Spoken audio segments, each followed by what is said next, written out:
So hopefully for this last question, number 12, you saw that since these two equations are actually a graph of, they both are give the same graph, same line, right?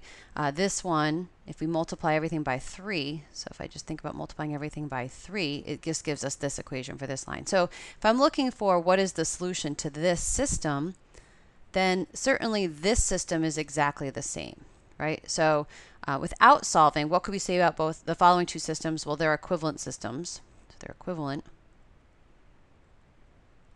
since one equation is really just a constant multiple of the other.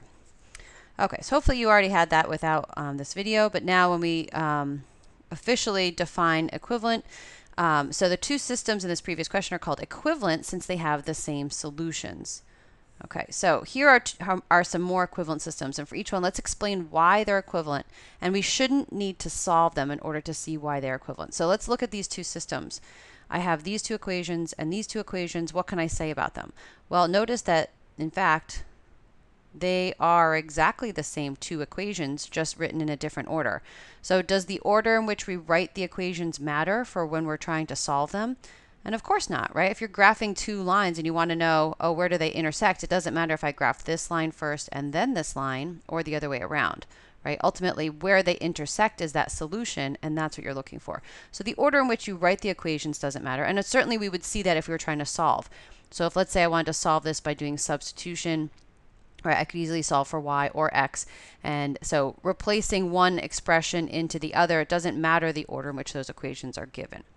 Okay, let's look at this next one, part B.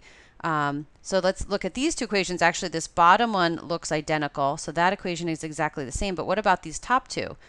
I see this one's x minus 2y equals 8. This one's negative 2x plus 4y equals negative 16.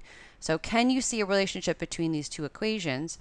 And hopefully if you think about it for a minute, you realize that if you just multiply everything by negative 2, then this equation times negative 2 will give us this equation. So these two systems are equivalent because the top equation, so what we're going to sort of be referring to as row 1 of the equations, is just a constant multiple